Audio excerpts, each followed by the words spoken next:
The morning the great grey hound came limping out of the beech wood at the edge of Marbury village, Eleanor Vance was on her knees in the cold ash of the kitchen hearth, and she had not eaten since the day before. She heard the scratch at the scullery door first, a slow and patient sound. The sound an animal makes when it has learned that begging too loudly earns a boot. She opened the door to the thin December light and found him there. An enormous deerhound gone grey at the muzzle, one forepaw held off the frozen stone, his ribs showing through a coat matted with burrs and old mud. He did not cringe. He looked at her with the steady amber gaze of a creature who had once been somebody's whole world, and could not understand why he was now nobody's, and something in that look went straight through the thin armor she had built over 2 years of being told what she was. She had a heel of bread saved in her apron pocket, and a few rinds of bacon fat scraped from the breakfast pan, and they were the whole of what she meant to eat that day. She gave them to him anyway.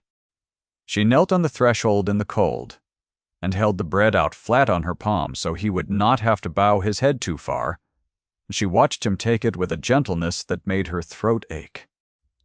Behind her, in the warmth of the house she served but did not own, a voice called her name in the particular tone that meant she had already done something wrong, simply by being where she could be summoned.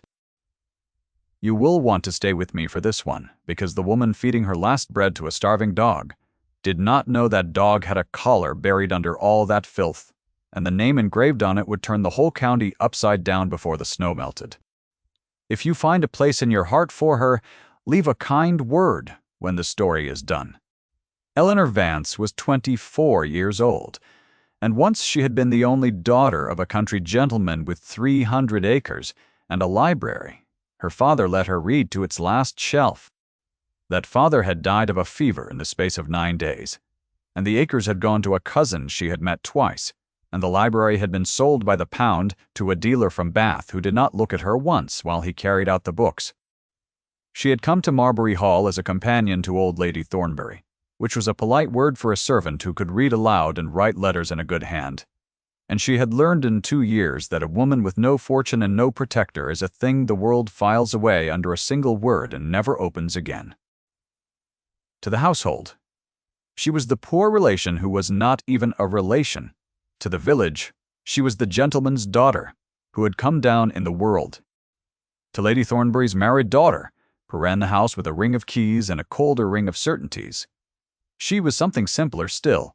The work itself was endless and small, and the kind that leaves no mark anyone can praise. She rose before the maids to lay the fires, because Lady Thornbury liked her rooms warm before she woke, and would not have a servant doing what a companion could be made to do for nothing extra. She read aloud in the long mornings, until her voice went thin. She wrote the old lady's letters in the good clear hand her father had paid a master to teach her, and she watched those letters carry the household's affairs out into a world that had decided she herself was not worth a line. In the afternoons she mended what the maids had no time for, and turned collars, and let out seams, and pressed gowns that cost more than her father's whole library had fetched. She ate what was left when the family had finished, at the corner of the kitchen table with the cook's back to her. She had learned to make herself small in a doorway, to lower her eyes at the right moment, to answer in the fewest words that would not be called insolent. She had learned, in short, the entire grammar of being a person who is tolerated, and she had learned it so thoroughly that she had nearly forgotten there had ever been another language. The dog came back the next morning, and the morning after that. Eleanor named him nothing, because to name a thing is to claim it, and she had learned not to claim what could be taken. She called him only the Grey, and she saved scraps for him in the deep pocket of her apron. She dressed the cut on his forepaw with a strip torn from her own worn chemise, because there was nothing else to spare. He began to wait for her at the scullery door before first light, and when she came out into the cold he would rise and press the great weight of his head against her hip, and for a moment she would let herself rest a hand between his ears and feel, for the length of one breath, like a person to whom something belonged. It was Mrs. Hartwell who first put the word to her aloud. Mrs. Hartwell was Lady Thornbury's daughter, a handsome woman of 40, in good silk, and she had a way of arranging her face into kindness that was crueler than open contempt. She found Eleanor at the scullery door one gray morning with the hound's head under her hand, and she stood in the doorway with her keys and looked at the picture they made. And she smiled.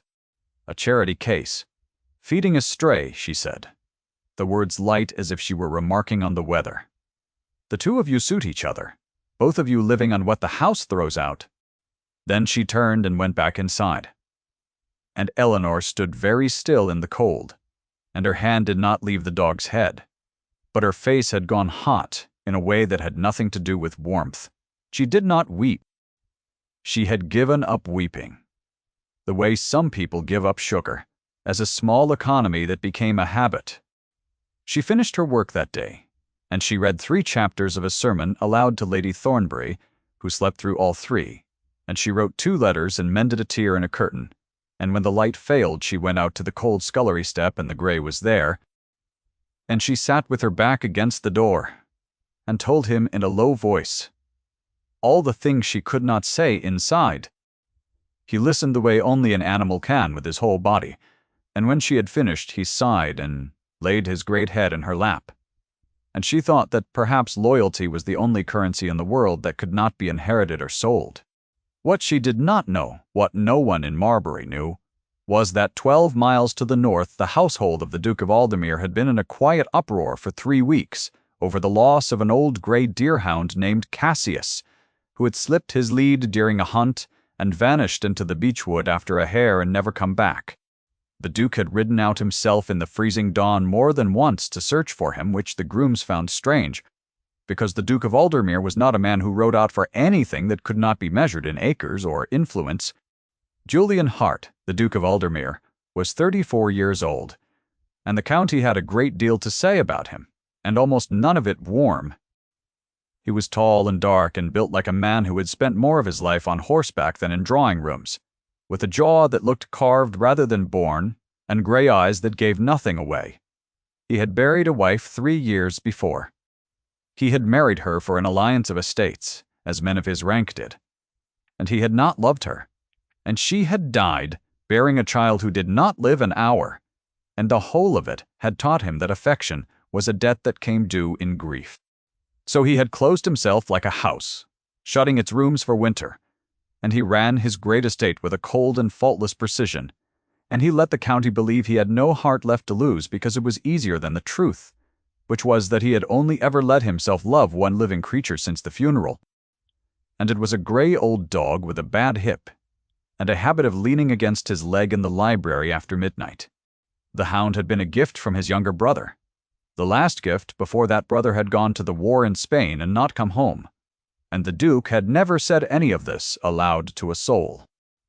It was on the 4th morning that the Duke's search brought him to Marbury.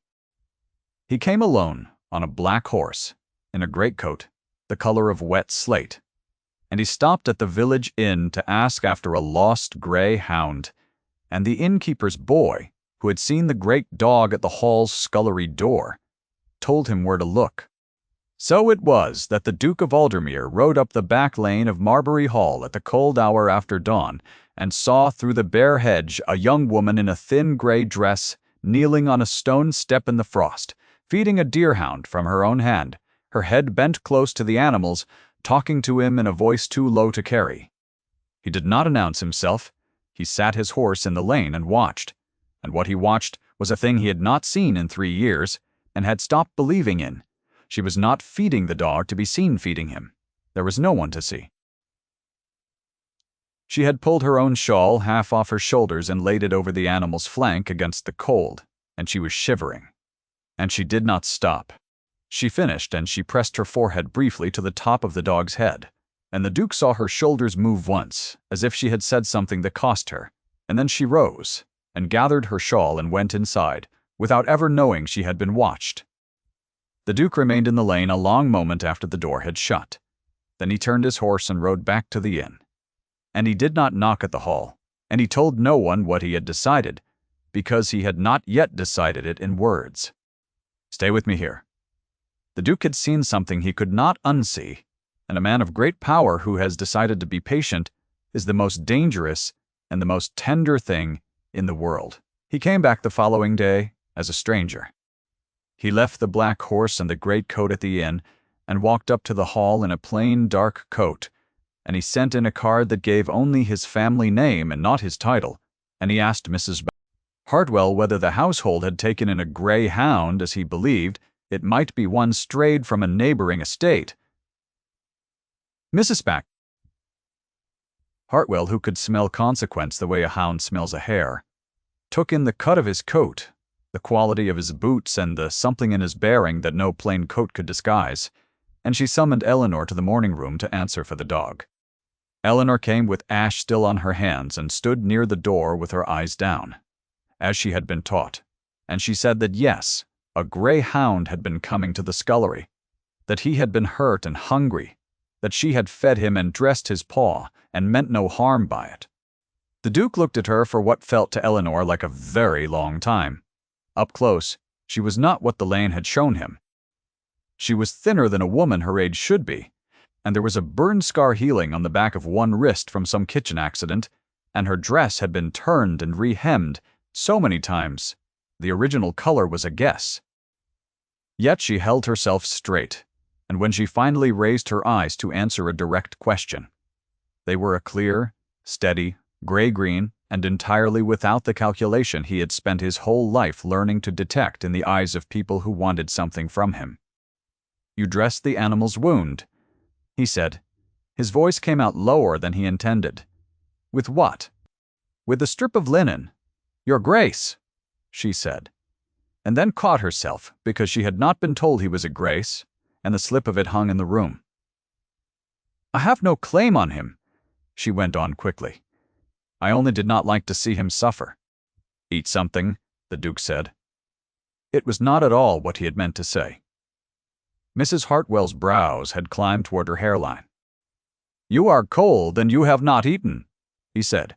More level now, as if the command could be made to seem ordinary by the flatness of its delivery.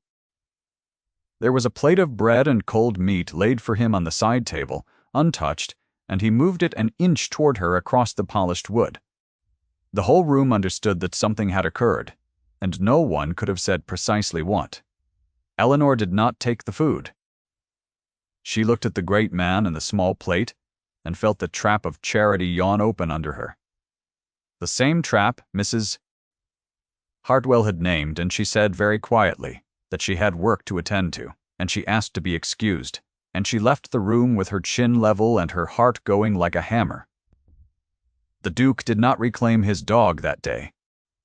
He told Mrs. Spritz Hartwell only that he would send word about the animal, and he walked back down to the inn through the cold, and he understood with a kind of grim clarity that he had ridden out for a dog and found something he had not been looking for at all. The hound, it seemed, had chosen better than his master ever had. He came again. He had business with a nearby property, he let it be known, and it brought him through Marbury with some regularity, and he developed the habit of arriving early enough to find Eleanor at the scullery step with the gray. He never approached loudly. He would simply be there, leaning on the gate, in the lane, and he would say a few level words about the weather or the dog's mending paw, and Eleanor learned the shape of him slowly, the way one learns the shape of a thing in a dark room.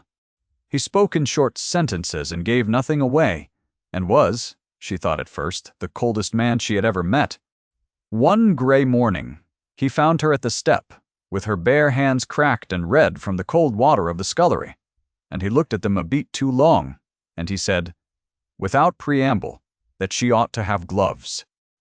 She told him lightly that gloves were for ladies who did not put their hands in dishwater, and she meant it as the small dry joke it was, the kind of armor she allowed herself.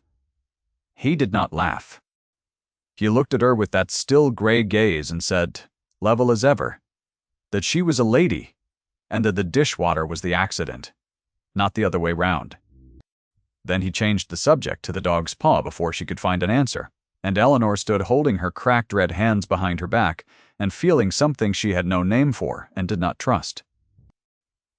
2 days later, a parcel arrived at the hall, addressed to no one in particular, and inside, wrapped in clean paper, were a pair of good lined gloves of exactly her size and no card, and she told herself a dozen sensible reasons they could not be from him and wore them anyway, and hated how warm her hands were. Then she noticed that on the mornings he came there was always, somehow, more food. A basket left at the inn for the hall with twice the usual order, a parcel of good beef bones for the dog that no one had requested. She noticed that he positioned himself between her and the wind without seeming to. She noticed that when Mrs. Menninga Hartwell once spoke sharply to her across the yard, the Duke went very still and his jaw set like stone, and he said nothing. But the next week, Mrs. Doss Hartwell received a letter from a solicitor regarding the prompt and full settlement of certain household accounts, and was for 3 days unaccountably civil. Eleanor read none of it correctly. Her wound told her a steady story, the story her 2 years of invisibility had taught her. That a man like this could not possibly mean anything by his attention except the idle interest, the high-placed tick in those beneath them, and that she would be a fool to imagine otherwise, and that the kindest thing she could do for her own heart was to expect nothing and protect the small, fierce thing inside her that still, against all sense, wanted to be seen.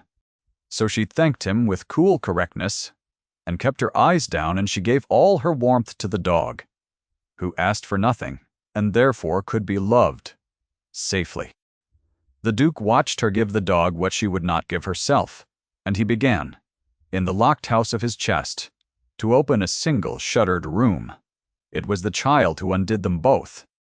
The Duke had a ward, a small boy of 6 named Tom, the orphan son of that brother dead in Spain, a grave and silent child who had not spoken above a whisper since he came to Aldermere, and who flinched from the great cold rooms and the great cold guardian, who did not know the first thing about how to reach him. The Duke brought the boy to Marbury one bright cold day, with no clear reason he could have named, except that the boy had asked, in his small worn voice, to see the grey dog he had heard the groom speak of, the dog his dead father had given his uncle. And Eleanor, not knowing whose child he was, not knowing anything except that here was a small person who held himself the way she held herself, knelt down in the yard to the boy's own height, and did not pat his head or call him sweet, but spoke to him, exactly as she would speak to any person, and asked him gravely whether he would like to be introduced to the Hound properly, since a dog likes a formal introduction as much as anyone. The Duke stood at the edge of the yard and watched the woman the world had thrown away kneel in the cold mud and give his silent ward the one thing 3 years of his own clumsy guardianship had not managed to give. She gave the boy her full attention as though he were worth it. She showed Tom how to hold his hand flat. She told him the dog's history as she imagined it. A brave old soldier of a dog who had been lost and had walked a long way alone and had been very frightened and had needed a friend, and the boy listened with his whole face. And when the great Hound laid his head in the child's lap, the boy looked up at Eleanor with an expression the Duke had not seen on that small face in 3 years, and he said, in a voice louder than a whisper for the first time, that the dog was the bravest dog in England. And Eleanor agreed that he was. She told the boy that brave things were often quiet things, that the loudest creature in a room was rarely the one you could depend upon, and that a dog who had walked 12 miles alone in the cold and asked for nothing but a heel of bread knew more about courage than most gentlemen she had met.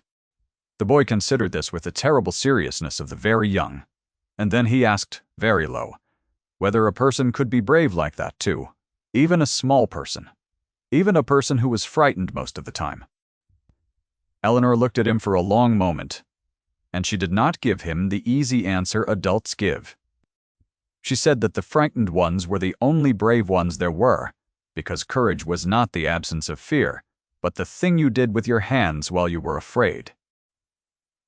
The boy nodded slowly, as if she had handed him something he meant to keep, and he laid his small hand flat for the dog again, steadier this time, and the Duke of Aldermere, standing at the edge of the yard with his hands behind his back, felt the locked house of his chest come open all at once, every shuttered room, and understood that he was lost, and that it had happened not in a ballroom, but in a muddy yard, and that he would have to do something about it, and that doing something about it would be the hardest thing he had ever done, because it would mean letting himself want a thing that could be taken away.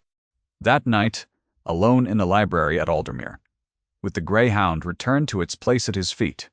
The Duke took from the breast pocket where he always carried it a small folded letter, the last letter his brother had written from Spain, soft as cloth from being carried 3 years against his heart. He did not unfold it. He held it and he looked at the dog his brother had given him, and he thought about a woman kneeling in the cold, giving away bread she needed. And he thought that his brother had once written to him, in this same letter he could no longer bear to read, that a man's worth was not in what he could keep, but in what he was willing to lose for love. He had buried that idea with his brother, and his wife, and his hour-old child. He had decided that love was simply grief that had not arrived yet. He remembered the morning the news of his brother had come, a single dispatch carried by a tired man on a tired horse, and how he had read it standing in this very library and had not been able to feel his own hands. He remembered the small white coffin, no longer than his forearm, and the way the house had filled with people murmuring condolences he could not hear. He had taught himself after that to keep the rooms of his heart shut, to let no draught of feeling move through them, because feeling was the toll the dead collected from the living. And he had paid enough. The grey dog had been the one exception he permitted himself. An old animal who would not live many more winters and whose loss he believed he had already priced and could afford. And a woman who did not know his title and a dog who did not care about it had walked into the beechwood of his certainty and got it hopelessly lost. The trouble came, as trouble does, dressed in good intentions and better silk. Mrs. Bresh. Hartwell had at last discovered who the plain-coated visitor truly was, and a Duke of Aldermere's wealth taking a regular interest in Marbury Hall was a thing she meant to turn to her own profit. She had a niece, a Miss Caroline Pelham, 19, and polished, and possessed of a laugh she had practiced, and Mrs. Hartwell summoned the girl to the hall and let it be known about the county that the Duke of Aldermere was paying court there, allowing every soul to assume it was the niece he came for. She arranged a dinner. She invited the neighborhood. And she made very certain that Eleanor would be present, not as a guest, but in her place, pouring tea and fetching shawls and standing against the wall, so that the Duke might see the companion and the lady side by side, and understand, as any sensible man would, which of them belonged in his world. "She is a sweet enough drudge, Mrs." Hartwell told her niece in the drawing-room before the guests arrived, not troubling to lower her voice, though. Eleanor stood 3 feet away arranging the candles, but a man does not marry the woman who feeds his dog. He marries the woman who can run his house. That was the second time the word was spoken over her, and Eleanor's hands did not shake as she set the last candle in its holder, but something inside her went very quiet and very cold, the quiet of a person measuring exactly how much of herself she has left to lose. The dinner was a slow torture, conducted in candlelight. Miss Pelham laughed her practiced laugh. Mrs. Hartwell steered every conversation toward her niece's accomplishments. And Eleanor moved through the warm, bright room like a ghost in a house that had forgotten her, pouring wine, lifting away plates, and the Duke sat at the head of the table where he had been placed, and answered what was asked of him in short level sentences, and watched, over the rim of his glass, the woman the household had arranged to make invisible. Once reaching to fill his glass, her sleeve fell back and showed the healing burn on her wrist, and she saw his eyes go to it and saw his jaw set, and she drew her arm back quickly and moved on down the table. Miss Pelham was describing a watercolor she had painted of a ruined abbey, and the company murmured its admiration, and the Duke said that it sounded a fine subject, and his voice when he said it was the flat, courteous voice of a man counting the minutes. When Eleanor poured for him, he said very quietly, so that only she could hear it under the noise of the table, that she should sit and eat when this was finished, that she had been on her feet since before dawn and he could see it. She told him just as quietly that her place was against the wall, and she stepped back to it, and she stood there with her hands folded and her chin level, while the bright room laughed at things that were not funny. And the Duke watched the straight line of her back, and did not smile again for the rest of the meal. He saw her fill Miss Pelham's glass and step back. He saw her be spoken over and through. Or he saw the precise straight line of her back as she bore it, and he understood that this was being done deliberately, and for whom. and the cold thing in him that had once buried a brother began to turn slowly to iron. It was after the meal in the drawing-room that Mrs. Hartwell overplayed her hand. She called Eleanor forward on some pretext to refill a cup, and as Eleanor bent to the task, Mrs. and Hartwell said, smiling at her guests, that they must all forgive the poor creature her clumsiness, that she was a charity case the family had taken in out of Christian duty, hardly more than the stray dog she was so fond of, and the company laughed the small, cruel laugh of people relieved. It is not them. That was the third time, and it was the last. For a moment, the room held its small, triumphant noise. Then the Duke of Aldermere set down his glass, and the sound of it against the table was very quiet, and he rose to his feet, and the quiet spread out from him across the room the way frost spreads across a window. He did not raise his voice. He crossed the drawing-room in 3 unhurried strides, past Miss Pelham and her practiced laugh, past Mrs. Cess, Hartwell and her climbing brows, and he stopped before Eleanor, who had gone white, and still with the cup in her hands. And he took the cup gently from her, and set it aside, and he looked at her, and not at any of them. "The dog you fed is mine," he said, low and clear into the silence. "So is my whole regard." No one breathed. He turned then to the room, to Mrs. Hartwell, frozen with her false smile cracking, to the gathered neighbors, and he said, in the same level voice he used for everything and which was somehow more terrible for it, that Miss Vance had shown him the only thing he had found worth knowing in 3 years, and that he had come to Marbury for a lost hound and would be leaving it, with her permission, and not before having found a great deal more. He said that she was the daughter of a gentleman, and the equal of anyone in the room, and the superior of most. He said it without heat, as a man states a fact he intends to defend, and the saying of it rearranged the whole county in an instant, because a duke does not misspeak in a crowded room, and every soul present understood that the woman against the wall had just become the most consequential person in it.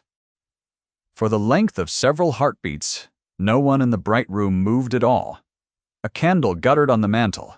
An old gentleman near the window slowly set down his cup as though afraid the sound of it might break something. Lady Carstairs, who had laughed loudest at the dinner, and who had 3 unmarried daughters of her own, was already rearranging her face into the warm recognition she would wear when she told this story for years, because she had understood before anyone that she had just watched a thing happen that the county would speak of long after she was gone. Mrs. Hartwell made a sound that was meant to be words, and was not. Miss Pelham's laugh had died in her throat and did not return. And Eleanor stood in the center of the suddenly attentive room, and felt 2 years of careful invisibility fall away from her all at once, and it was not triumph she felt, it was something closer to terror, because to be seen is to have something that can be taken, and she had spent so long making sure she had nothing left to lose.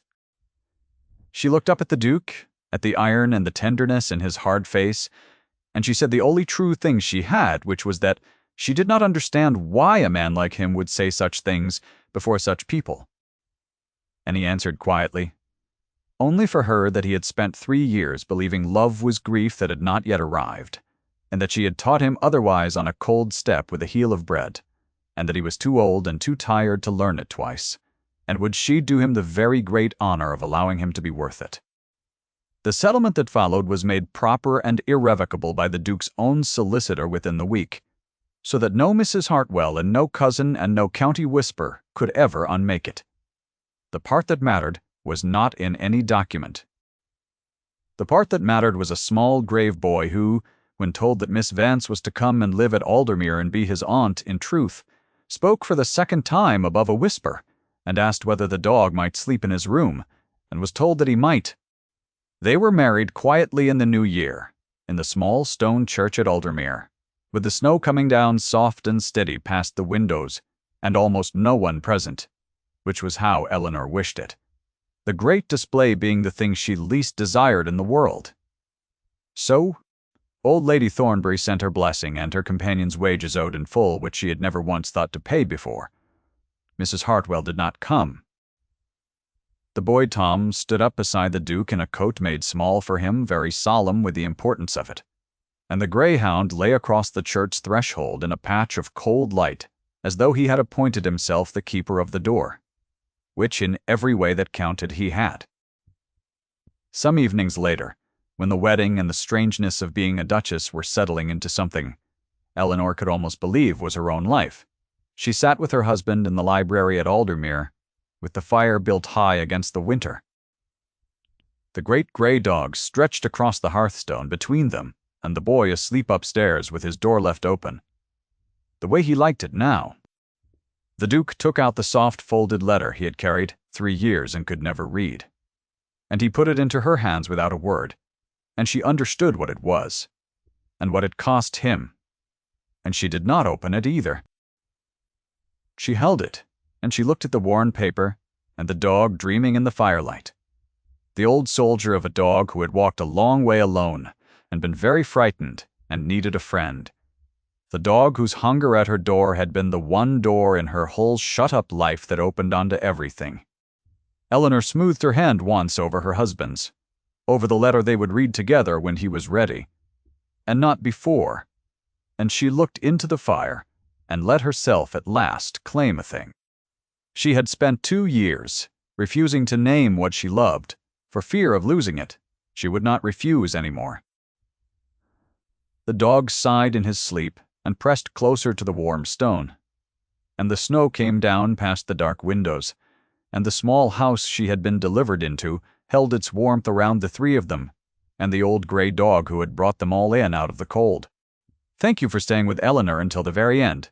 If her long walk in from the cold moved you, leave a word below and tell me the moment it stayed with you.